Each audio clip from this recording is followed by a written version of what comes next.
नमस्कार दोस्तों, बिटी वायर हिंदी में आपका स्वागत है। समारोह में देवी संज्ञा जब शनिदेव को उनकी माता का सच बताती हैं और उन्हें अपशगुनी, अवैध और पापी जैसे अपशब्द कहती हैं, तो शनिदेव का हृदय टूट जाता है। उनकी आंखों से आंसू बहने लगते हैं। वो इस सत्य को स्वीकार नहीं कर पा रहे थे कि उनकी माता अब इस संसार में नहीं है। देवी संज्ञा आगे कहती हैं, जिसने मुझे मेरे ही घर से निकालने का दुस्साहस किया, यदि वो विलुप्त नहीं हुई होती तो अवश्य यहां उपस्थित होती। देवरानी के पद पर सच जानना चाहते हो ना? एक छलिया, एक लालची और चरित्रहीन स्त्री थी तुम्हारी माता। सत्य जान लिया ना? अब ना तुम्हारी मेरे जीवन में जगह है और ना ही देवलोक में। चले जाओ, लुप्त हो जाओ, तुम्हारी माता मर चुकी है। और हाथ पकड़कर शनिदेव को बाहर दूर धकेलती हैं। शनिदेव का मुख क्रोध और पीड़ा से विकृत हो उठता है। वो गरजते हुए कहते हैं, असंभव। जिसके लिए मैंने कैलाश यात्रा की, जिसे महादेव ने चिरंजीवी का आशीर्वाद दिया, वो माता नहीं मर सकती। कहाँ है मेरी माता? तब देवी संज्ञा कहती है, वही स्वर, वही कटुता, सत्यमेव उसी छाया के पुत्र हो तुम। जानना चाहते हो ना तुम, कहाँ है तुम्हारी माता?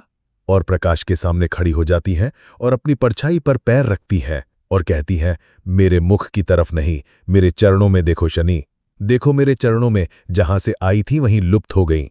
पैरों को पादुका ने मुकुट बनने का स्वप्न देखा और पैरों तले ही उसका अंत हुआ। मेरे अस्तित्व को कुचलने चली थीं और पैरों तले ही कुचली गईं और अपने पैरों से अपनी ही परछाई को कुचलती हैं।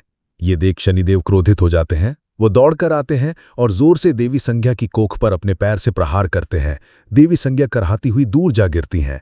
ये देख वहां उपस्थित हर कोई स्तब्ध रह जाता है और क्रोध में शनिदेव कहते हैं, मेरी माता का अपमान करने का दुस्साहस किया आपने। एक पत्नी होकर अपने पति से छल किया, एक पुत्री होकर अपने पिता पर प्रहार किया और एक माता होकर एक संतान की भावनाओं को कुचला।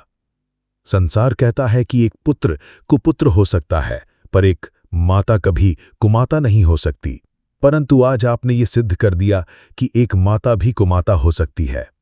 आपने संसार की प्रत्येक माता की कोख पर प्रहार किया, इसलिए आपकी कोख पर प्रहार करना उचित था और ये न्याय की मांग थी। तब यम शनि पर प्रहार करने लगते हैं। तब देवी संज्ञा उन्हें रोक लेती है और कहती है, सहायता असहाय की जाती है और मैं असहाय नहीं, कुमाता हूं ना। मैं माता बनने की पात्र नहीं, तो अब ये कुमाता तुम्हें दंड देगी। मैं सूर्य पत्नी अपने समस्त तपोबल को एकत्र करके शनि को श्राप देती हूं। आपको क्या लगता है कि शनिदेव पर देवी संज्ञा का श्राप क्या होगा? क्या शनिदेव इस श्राप का सामना कर पाएंगे? हमें कमेंट करके जरूर बताएं। ऐसी ही और रहस्यमयी कहानियों के लिए हमारे चैनल को सब्सक्राइब करें और इस वीडियो को लाइक करें। मिलते हैं अगली वीडियो।